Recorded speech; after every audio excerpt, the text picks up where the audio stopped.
Merrill is mic'd up. What are we going to talk about? Here's what we'll be doing. The show goes through your career pretty much chronologically. So we'll go back to the beginning, go through a lot of things we've talked about before. The usual questions, yeah. I'm afraid. There are no surprises in it.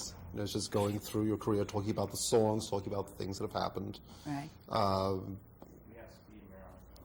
Because it'll be Jimmy Darren who'll be doing the introducing. Right. Sometimes I'll just sit here and be nodding my head dumbly because I don't want to step on what you're saying. Yeah. So I haven't fallen asleep. Okay. So it'll be very straightforward. All right. Just want to know what we're talking about. Okay. This is your life. Ta-da. Can we go? Tell me when. I have speed. Does that mean I can talk? Okay. To go back to the beginning, we go back to your early gospel experience, and when your mother managed the Drinkard Singers. Right. Very hard to pronounce, the Drinkard Singers. What do you remember about that? What do I remember about it? It's my family. Wonderful, fond memories of singing probably the best music that was ever conceived, which is gospel. That was a complete family situation, so you can't think of anything but warm and pleasant things. How totally was your family involved in the Singers? It was my entire family, my aunts and uncles, my mother, and that was the Drinkard Singers. So I assume that any family get-together was singing and always rehearsing. There was nothing but a lot of music around me all my life. Okay, now your first experience with them was as organ accompanist? No, that's a misconception. I never played for the Drinkard Singers. I used to sing and fill in occasionally vocally, but I was organist for my church choir, and that's not the Drinkard Singers. Mm-hmm. So that's been a misconception for many years, and as many times as I could, I tried to clarify that, and now that I have, I hope everybody understands. I was my church choir's organist. That misconception even appears in your Arista bio. I know. It's following me. It's like a plague. So I'll take credit for it. Why not? It's my family. They'll allow it.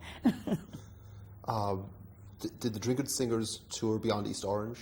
Oh, absolutely. They toured all over the country, and they were a couple of firsts. As a matter of fact, they were the first gospel group to be recorded by RCA Victor, and also the first gospel group to be invited to the Newport Jazz Festival. So they did quite a bit. Okay, now you formed your own group with your sister and your cousin called the Gospel Airs. Can you tell me how you started the Gospel Airs is kind of an offspring of the Drinkard Singers, being that we were all immersed in gospel singing and all of us belonged to the same church. We decided that we wanted to sing too, my sister Dee Dee, and we referred to Myrna as my cousin, and we just got together and decided to do what we did best. About the same time, you also had a scholarship at the Hart College of Music. That's right. I was going to school, I was singing, I was doing all kinds of wonderful things. Everything pertaining to music. Okay, if I'm correct, your first interest was in teaching rather than performing. Absolutely. I still intend to do that. Eventually, I'll get to do that. I studied long and hard to become an educator, and I feel that I do have an awful lot of experience as well as educational values to give somebody else. You indeed have a master's degree. I certainly do, from the Hart College of Music. I'm a candidate for my doctorate from the Bethune-Cookman College in Daytona Beach, Florida. So that's a very real thing for me. What's the topic of the doctorate? It's music education, theory. Aside from you, and I guess Roberta Flack and late Donny Hathaway, I think they both had. And Bill Cosby. Right. To name a few. I didn't know his is in education? Education. Cosby's is in education. I think Roberta Flack's was also education as well as music. And Donny Hathaway's was in music. Mm-hmm. What were the temptations of performing that led you away from teaching? Had a hit record. That was my graduating present from college. I had recorded the year before I was to graduate, and upon graduation, I had to go on the road. I had a hit record. Now, before that, you had been doing some backup singing, right? As a matter of fact, during my college years, I did background and demonstration records, and lucratively so because it kept me supplemented to go to college. You were working in the Brill Building. Was this Tin Pan Alley? Sure was. Yes, it's 1619 Broadway. That was known as Tin Pan Alley, and it seemed to be the congregating place for everybody who was in the music industry at that time. It was where most deals were closed down in the Turf Bar, and it was just a building that was still well known for music. Absolutely, the greatest music ever written and ever published and conceived was in that building. I spoke to Tony Orlando last week, and he had great memories of walking through the building, and there was Carole King and Jerry Goffin in one room, and Ellie Greenwich in another. That's right. Paul Case up on the 11th floor, the Beanstalk family with all the publishing for Atlantic, Lieber and Stoller, Famous Music, Paramount, Backrack David, of course. Oh, as a matter of fact, I think Tony and I used to run past each other in that building. He was running demos at that time. People in that building have a sense of how legendary they were becoming?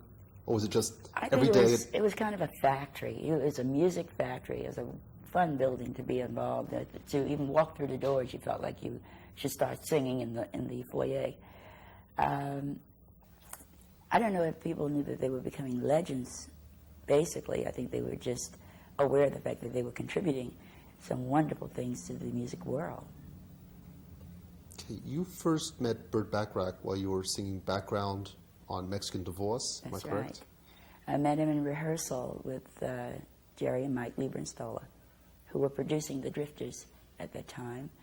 And Burt had written Mexican Divorce with a now deceased young man, Bob Hilliard, who wrote the lyrics to the song. And my group was doing the background work on it, and I was the reading entity in the group. I read music, which meant that I could pull the background together as to what he wanted.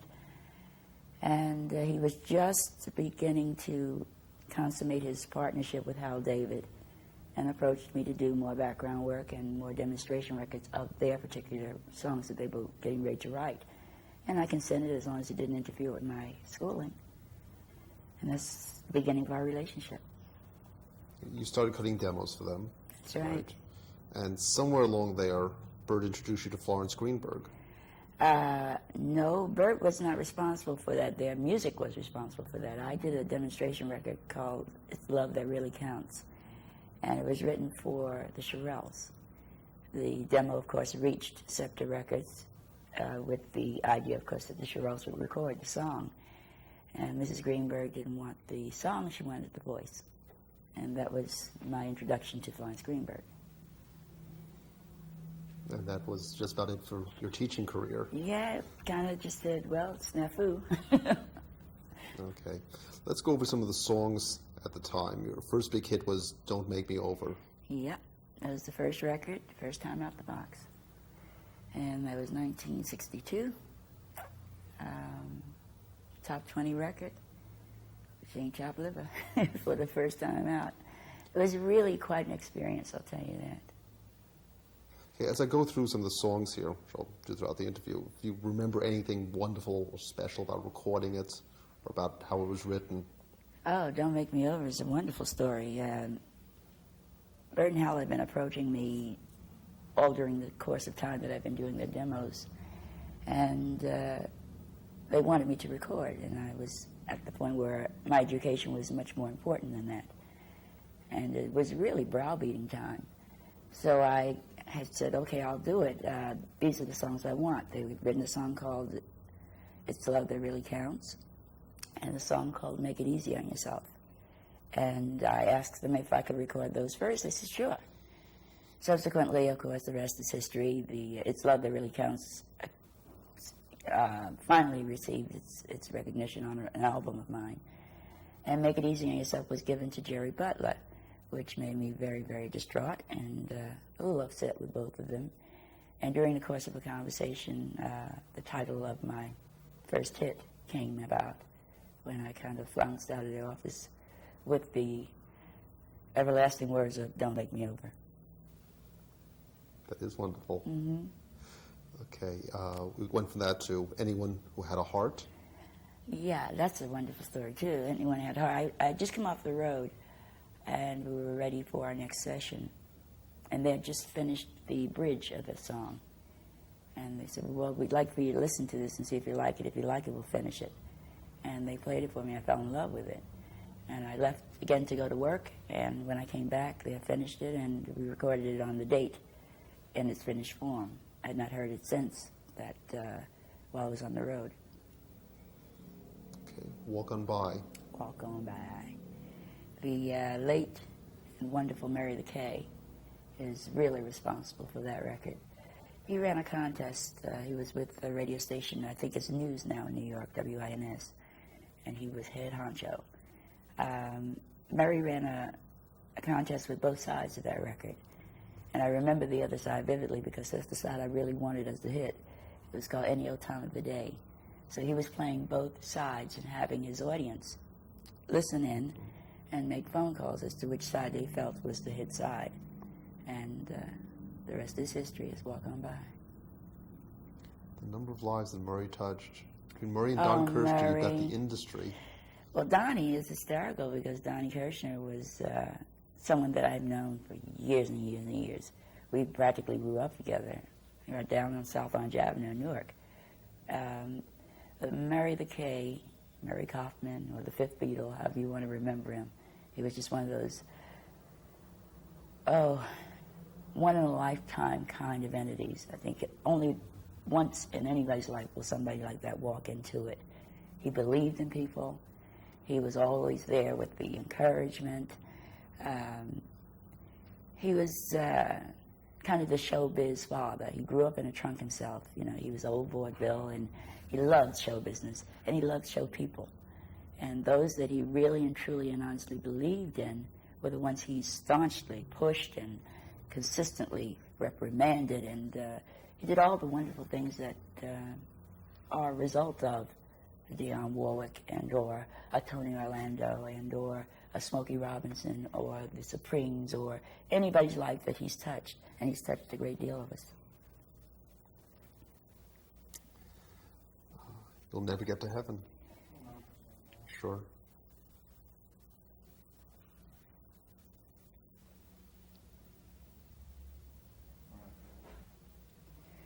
You'll never get to heaven.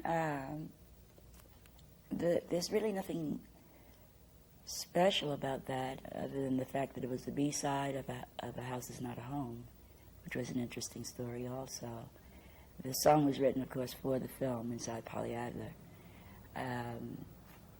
And the song was given to Brooke Benton to record for the title film, for the song for the film. I was to kind of coach Brooke Benton as to how the song was supposed to be sung. And it's not a very nice story. Backrack was at the date and was literally thrown out of the date because he was giving the right kind of tips to Mr. Benton as to how the song should be sung. I mean, if anybody has that kind of a right, he did. He wrote the song. But Mr. Benton didn't see it that way and literally asked him out of the session itself. I believe we recorded the song 2 weeks later, and simultaneously we released along with Brooke Benton, and I had the hit record on it. So it just proved one entity that you can't fight a songwriter. When he writes a song, he wants it sung a certain way. And it was kind of a contest. In fact, I made a $1 bet with Brooke Benton and chased him down to collect it, too. How about Reach Out For Me? Oh, that song is, that song belongs to a young man who was doing also a lot of Backrack David songs prior to myself. I'm going to have to stop a minute to think of his name.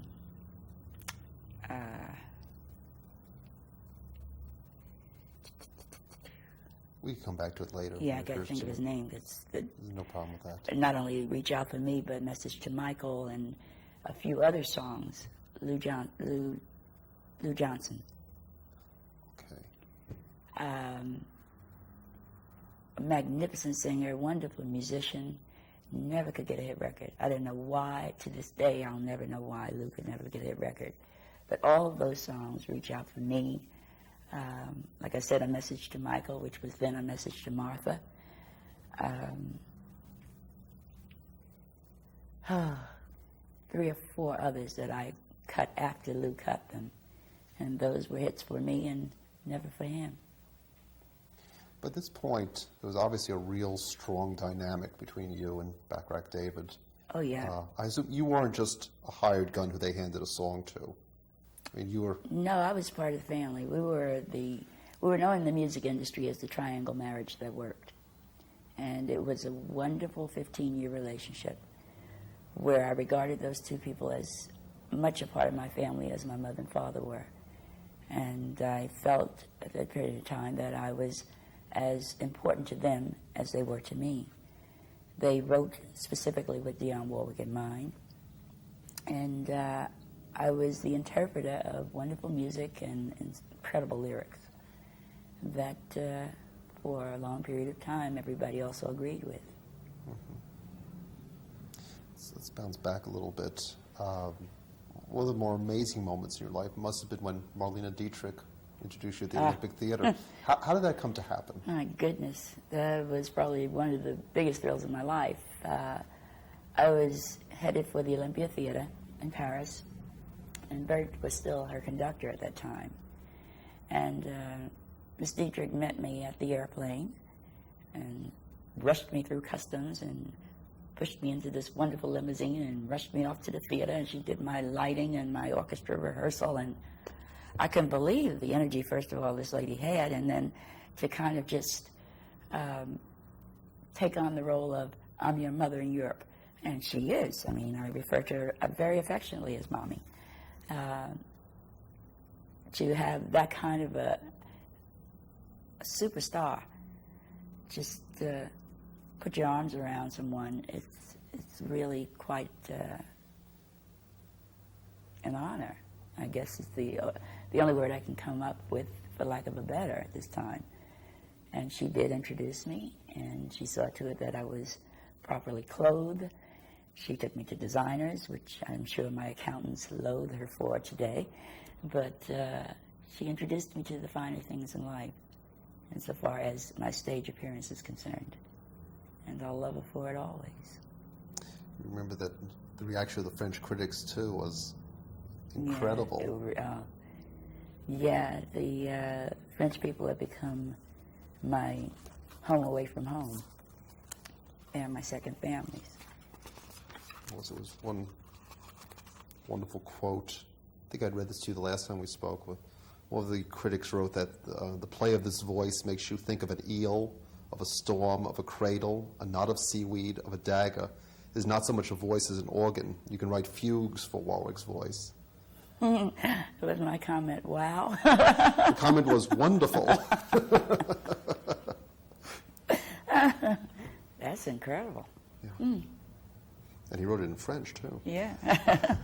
At about this time that the British invasion started, did Yeah. that affect you at all? A lot of American artists had problems. No, not at all. As a matter of fact, I think I was probably one of the few that began to survive during that period of time.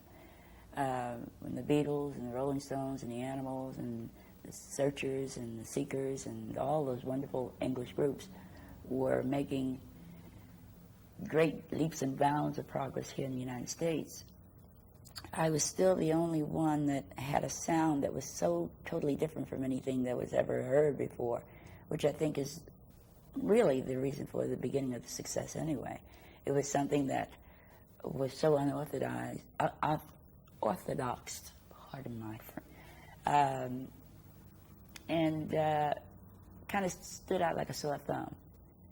And anything that is that different, you tend to want to kind of garner and be around. The Beatles and the Animals and all those others were kind of a carbon copy of what we already had in Chuck Berry and Little Richard, but it was a youth-orientated kind of situation where the young people grabbed on and held tight, and that was their music. So the real credence to that was that because I was so different and because I also had the group that was holding on to the Beatles as well as their parents, was the reason that I am still sitting here and being able to talk to you today. If you want to stop at any point and redo something that you've said, I can't even think of what I said.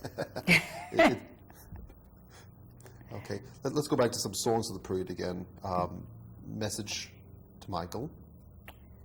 Oh, well, that's a story that when I was in Europe, I was at the Olympia Theater, and at this time, Florence Greenberg was there with me, and she had decided that she wanted to sign Sacha Distel and to record him in English and put him out here in the United States to make him an immense star here.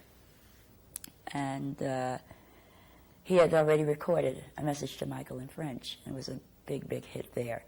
So we went into the studio, and I phonetically gave him the phrases of this song, and I demoed it on his track, and using Michael as the entity as opposed to Martha, of course.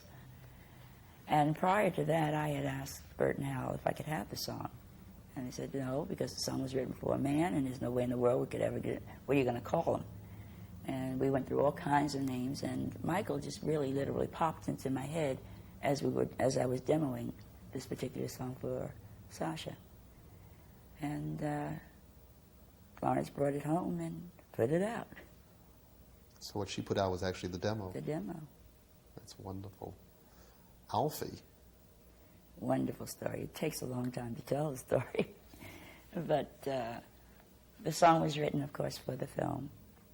And being that I knew undoubtedly that Bacharach and David wrote everything for me, and that I usually am the first person to record this song, they had to sit me down and talk to me about this particular song, because the British government felt that their monies were making the film and that one of their British subjects should be the first to record the song. So they gave the song to a lady that we had an ongoing feud with anyway, Cilla Black. Cilla covered anyone who had a heart in England, and we had a kind of feud going on, who's going to have the next record and who's not going to have the next record kind of thing. So Cilla did the title song for the film in England, and I asked about recording the song after that, and they said, well, you know, the song has got to go to Australia, and the Aussies felt they didn't want an English person, so Sonny Rollins did the title song, and then when it came to the United States for distribution, United Artists had the distribution, so they gave it to Sonny and Cher, and by the time I got around to recording it, I was the 42nd person to record it. And I finally said, I don't want to record this thing. You know, what's the point of recording a song that's been recorded 99 times? If it's not going to be a hit record, it's not going to be a hit. And ironically, I was the only one to have a hit with it. So 42 was a lucky number. Curious, did you record it after seeing the film, or did you Oh, see it? long after. The film had been out for a while. So the emotional content of the film was there. It wasn't something where you No, were just I singing did. the I song. recorded Alfie as a throwaway. That was just to go on the album. It was never intended to be a single. It was only to fill the album out. So it was sung, just sung. I Say a Little Prayer. A very timely song. The song was written during the unfortunate episodic failure of the Vietnam War, which I opposed vehemently. I still feel that way about it. But Hal David wrote a wonderful song that kind of voiced the sentiment of all of the people that were left at home wishing wonderful things for their kids across the sea. And it was a very, very big hit record for me. You had another big hit with another movie song at the time, kind of an unexpected movie. That It was came the from flip side of I Say a Little Prayer, Valley of the Dolls. And that's an interesting story, too. It's a funny flip side. Yeah. 2 gold records at one time ain't bad. Hal David said to me emphatically, this will never be a hit. And if it is, I'll eat it. And I offered him salt and pepper, but he, of course, laughed that off.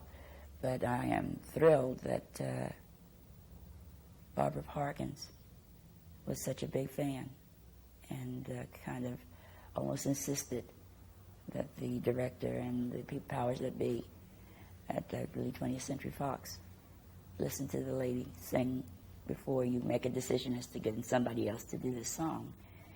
And I think Dorian Andre Previn wrote a wonderful song.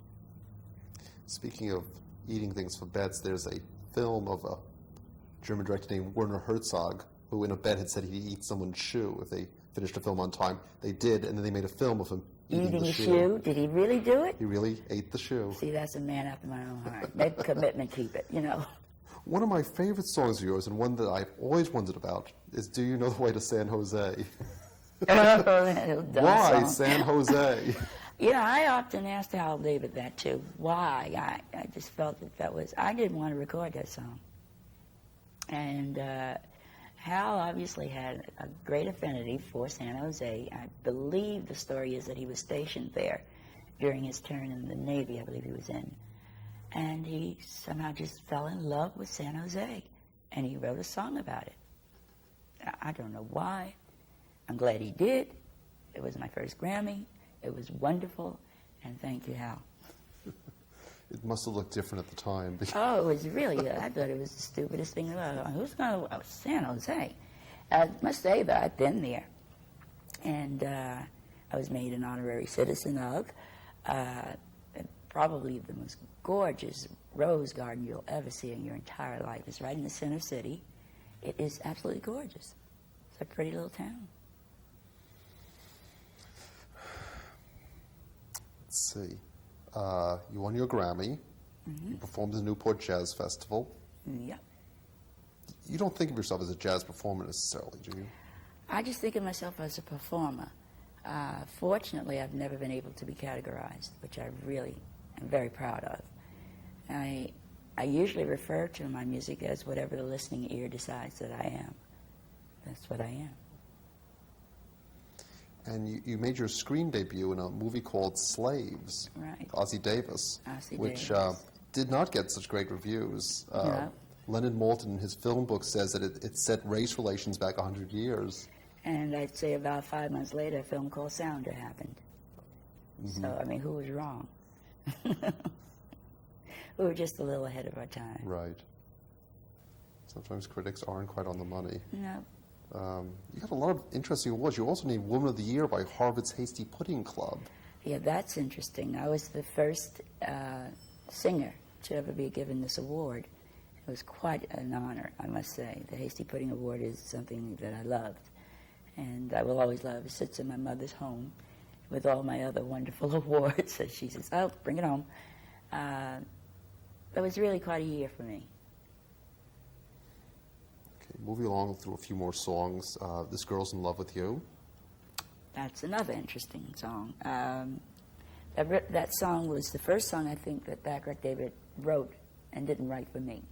They did write that specifically for Herbie Alpert, and it was a special they were writing it for. When I heard the song, of course, I just flipped. I thought it was the greatest thing they've ever written at that time. And I asked them about recording it, and they thought it was silly for me to think about recording it.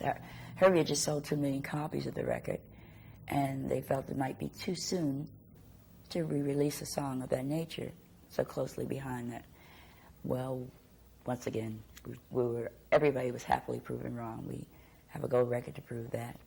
And I think ladies want to say this girl's in love with you, as well as guys want to say this guy's in love with you. Mm-hmm. So that's what happened. I was distracted by some sounds over there. I'll Never Fall in Love Again. The song was written after the show Promises, Promises opened. It was kind of a throwaway song. I don't know why. All these wonderful throwaway songs end up being the ultimate, obviously. I heard the song and I thought Jill did a wonderful job with it because it was just guitar and her in the show finally. Ella Fitzgerald recorded it before I did, and we all thought she was going to have a monster hit with it. As a matter of fact, they asked me to cover, and you imagine me covering Ella Fitzgerald, right? Absolutely refused to do it. I said, we will not record this tune until her song has done whatever it's going to do. Her record, I think, went chart-bound, and then all of a sudden it just stopped for no apparent reason. It was a good recording of it, too. And I think I recorded it almost a month after it came off the charts. And then we went on to have a hit record with it. Now, I know you've been asked this 1,000 times, but At least. I think we've got to go through the adding an E to Warwick story. Oh, my God. We've just got to. Oh, there was this lady named Linda Goodman, who is a fabulous astrologist. That she is, absolutely. I don't think she's such a great numerologist. And I know she's not going to agree with me at all, but she advised me to put the E on my name for vibratory reasons, that it would add vibrations that I was missing, and I did, and all hell broke loose, and I took that E off, and thank God I did. And that is the E on the Warwick. You give an example of. Oh, well, things like Backrack David decided to split. I was getting a divorce. I went to Warner Brothers Records. They didn't know what to do with me. Disco happened. I didn't sell records. Little things like that.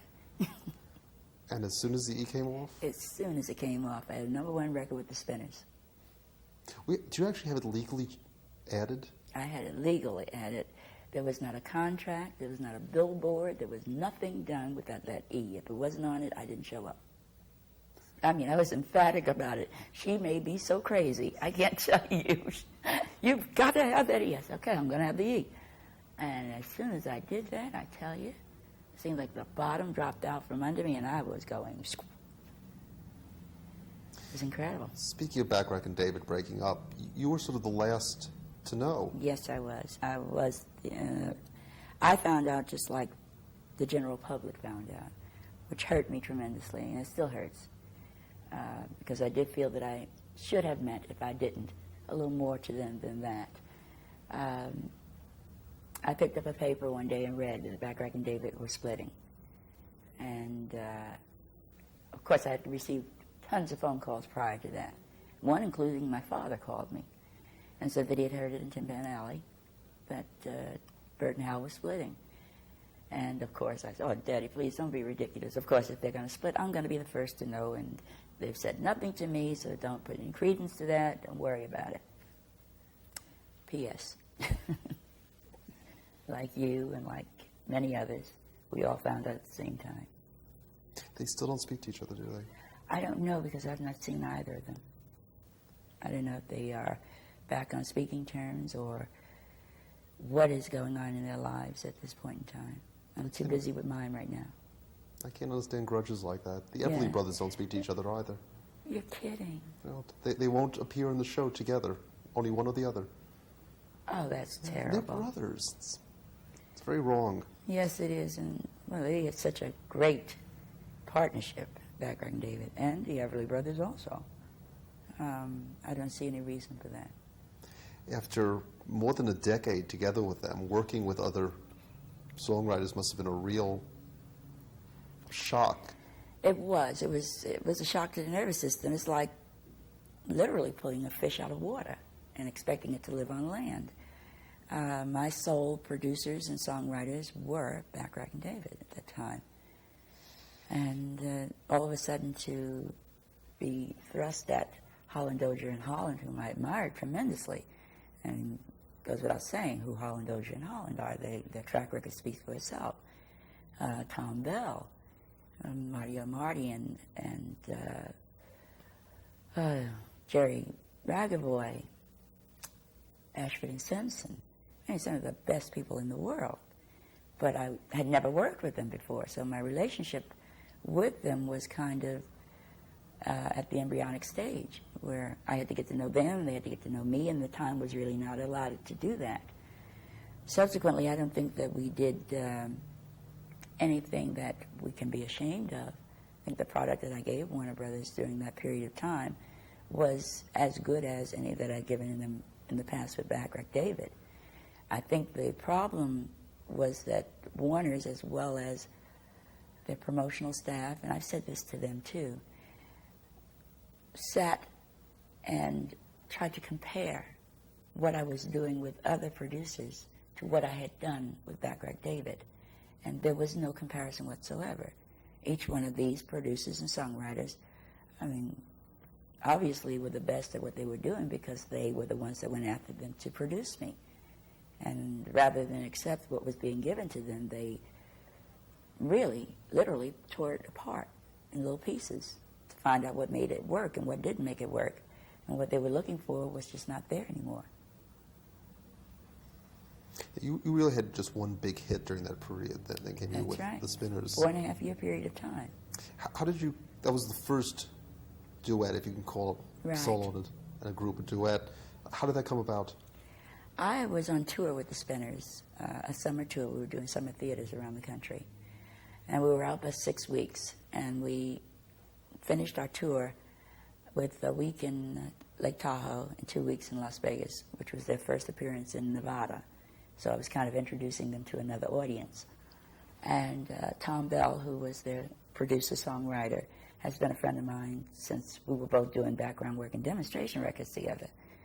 And he felt that the way to finish this tour right would be to record with them.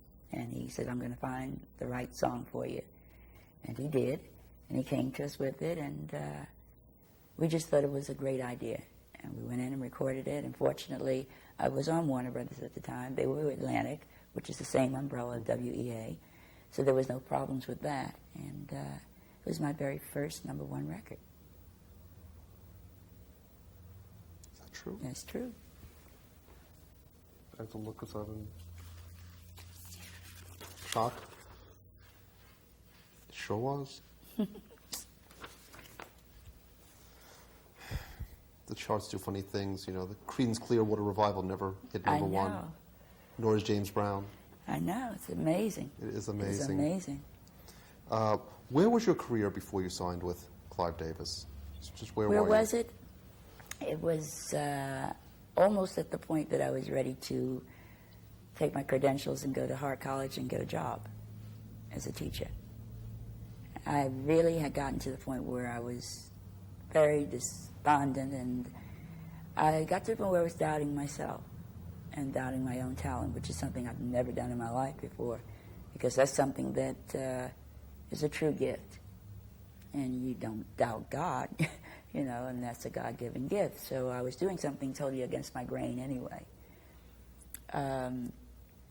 We had put out feelers to just 2 record companies, because there were only 2 that I felt I really wanted to get back to that family feeling of Scepter Records again, where when I called the office to speak to Florence, I could speak to Florence and not to Florence's secretary, not to this to put Mo Austin into a place that he shouldn't belong, because Mo's a wonderful man, and socially he and Joe and I are still very good friends. But it just got to the point where they were just so busy trading places. Mo was made chairman of the board, Joe left to go be president of Elektra, so there was just nobody there that I knew any longer. I felt that I wanted the closeness of a Larry Utah and or a Clive Davis situation, where when I call the office to speak to Clive, I speak to Clive.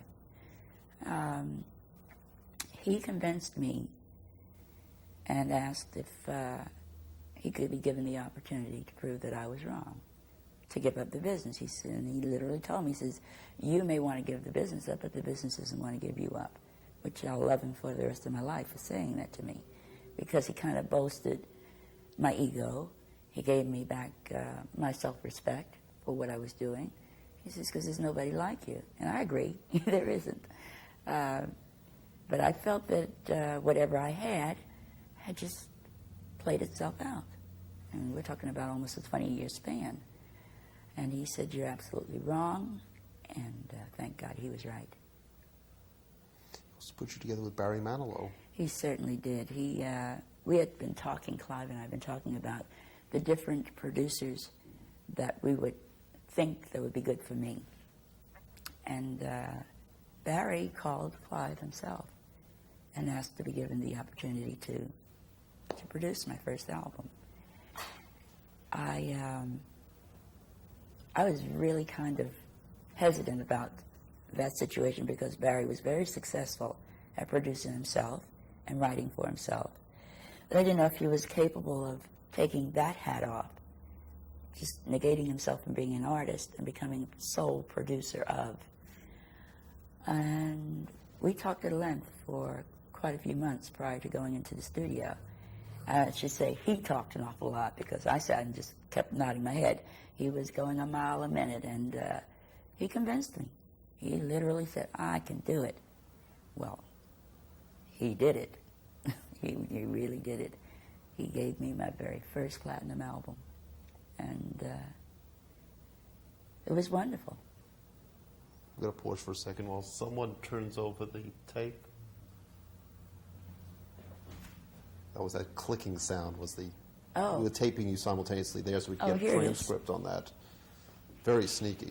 Oh. This will take a few seconds. Yes, thank you.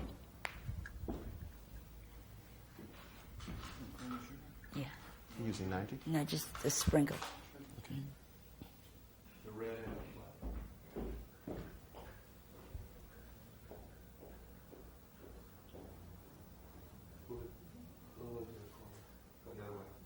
Back up.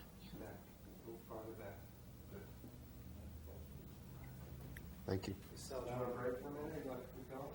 He's getting some coffee for me. That's all. No, I'm fine. Get up for a minute if you like. Huh? You can get up for a minute if you like. No, I'm cool. I'm fine if you are. It's only a few minutes more. We're doing fine. Because we'll probably be doing, hopefully we'll be doing a show on Barry. If you could say a few things about working with him. About Barry? Yeah, there's a lot I can say about Barry.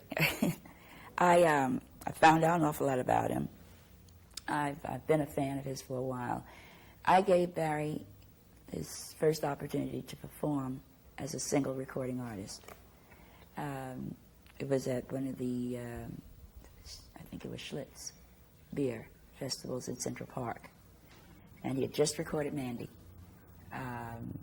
He was asked to be a part of the show, and they asked me if it would be all right. I said, yeah, of course, why not? It was wonderful. You know, I subsequently found out he's the kid who wrote McDonald's and wrote Pepsi-Cola and wrote a few other things that were all humming under our breaths as we were riding in our cars. So that was my first experience with Barry Manilow. And, of course, I saw him when he was conducting and playing for Bette Midler. Consummate, wonderful musician, really, really good musician. He is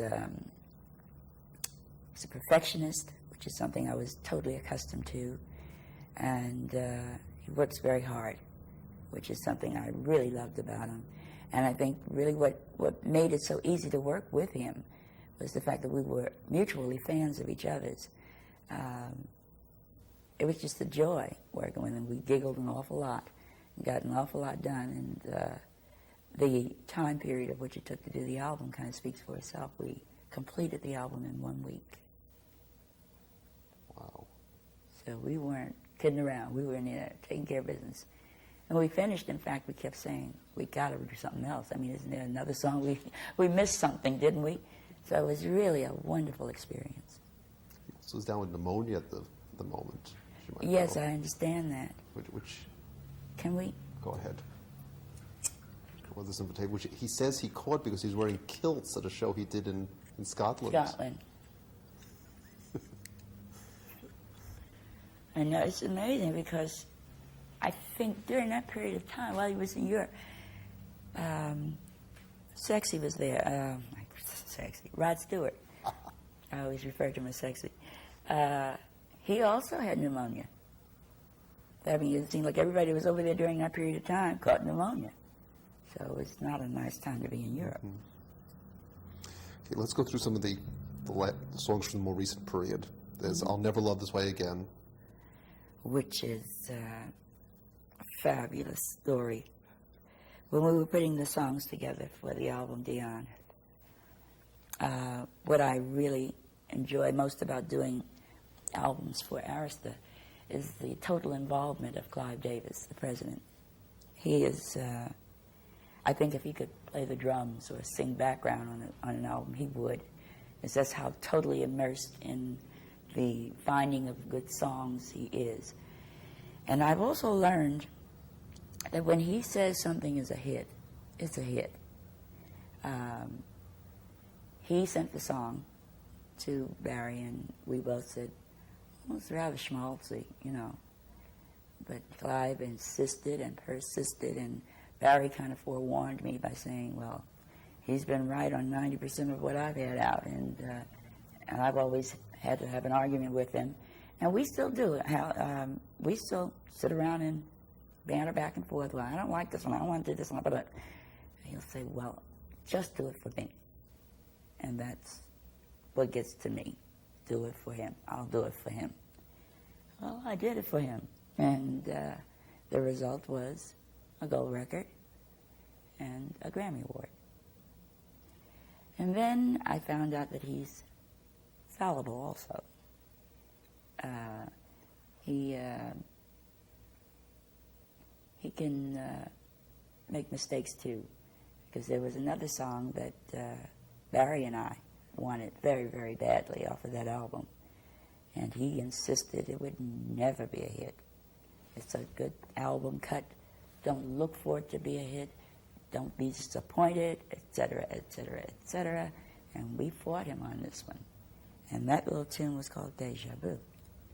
And that also won a Grammy Award. So he's as human as the next person. But he's got an innate something that is...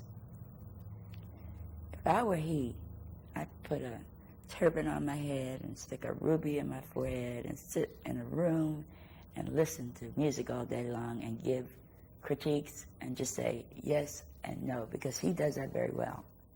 He's just got that all-American ear. You know, whoever the record buyers are, he has that same kind of an ear that knows, yeah, that's what it is.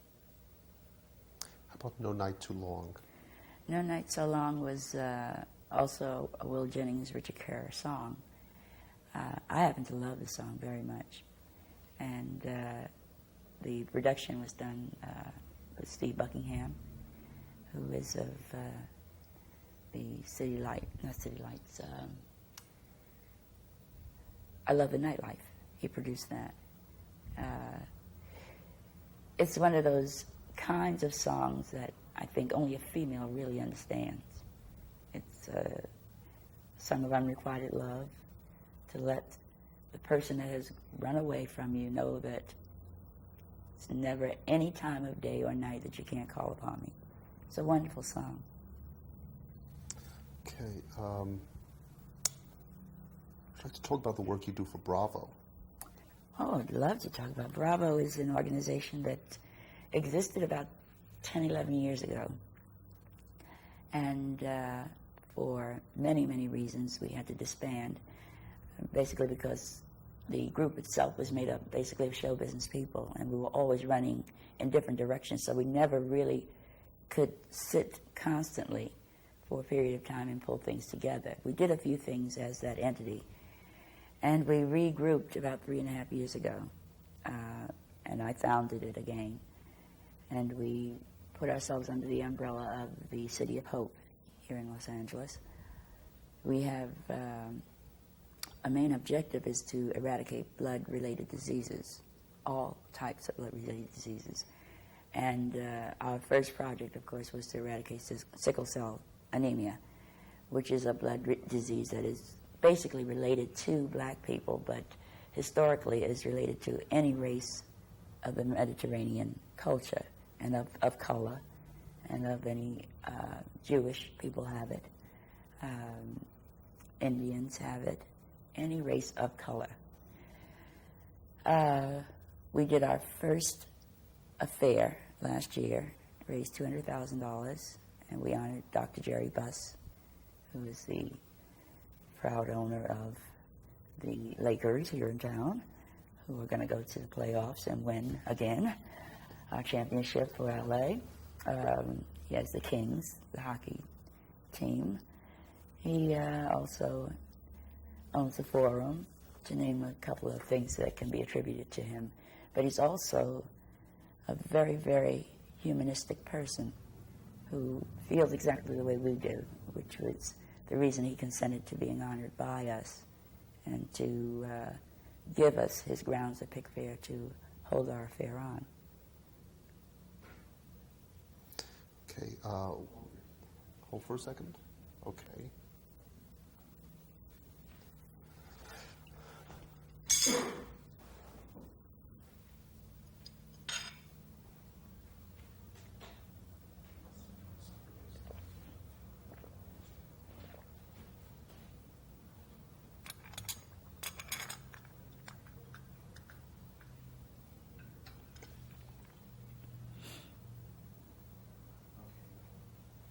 Okay.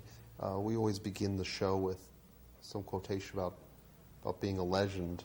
They're usually fairly non-self-conscious. I noticed in looking through the folder I have on you, quote in the Village Voice, where someone, the writer said that the solo Diana Ross evolved in the shadow of Dionne Warwick, as did the upwardly mobile Aretha Franklin. He says that you've probably influenced black pop singing more than anyone except Ray Charles. Isn't that wonderful? Really, you wrote that? Yeah, it's a guy named Stephen Holden. Oh, I could get these clothes from you. I could do a montage. That's fabulous. Do you feel like a legend?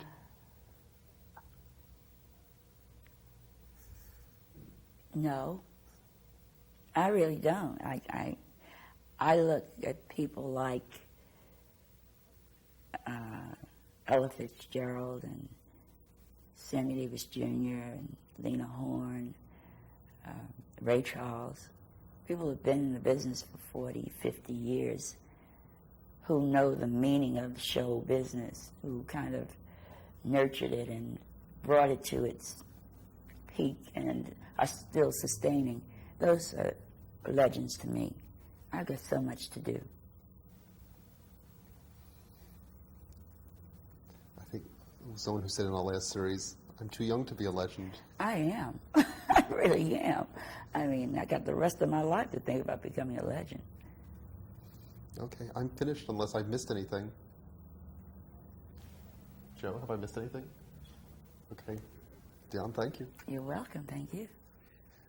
Do we need any other shots?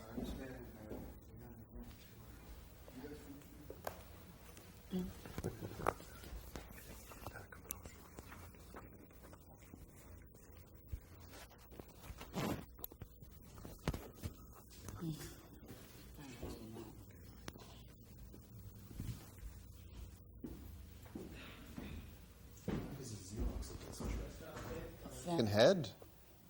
I mean, he doesn't have hair on it. It's got no nose or eyes. How could it look like a second head?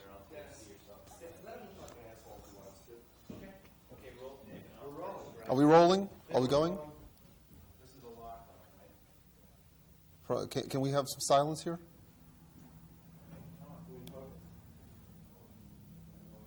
God, I like when you do that. Can I talk now? No, hold on one second. Is this professional television? No.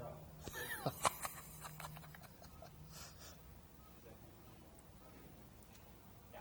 Okay, you're on. Going? Okay.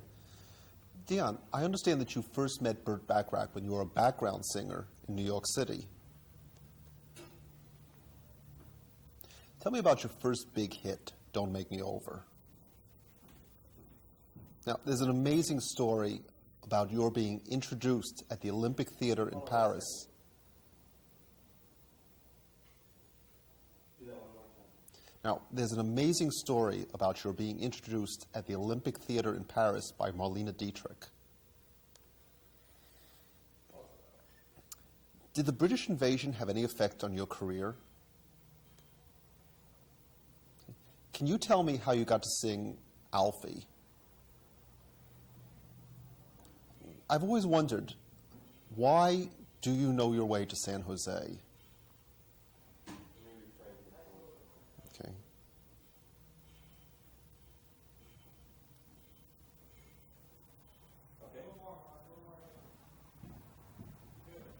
Okay.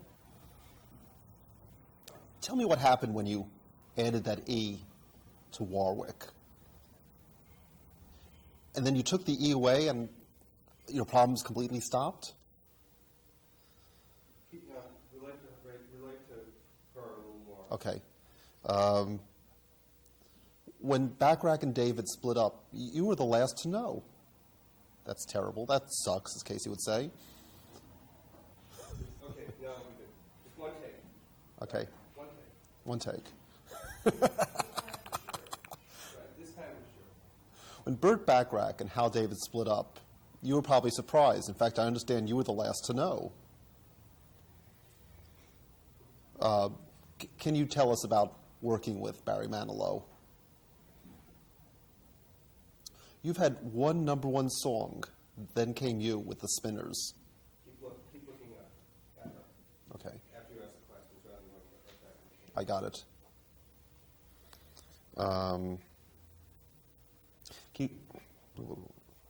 Can you tell us about your comeback hit, I'll Never Love This Way Again? Okay, that's it for questions. You just want me nodding intelligently? Yeah, now I need that. Just let me reframe a little bit. Yes? Okay, yeah.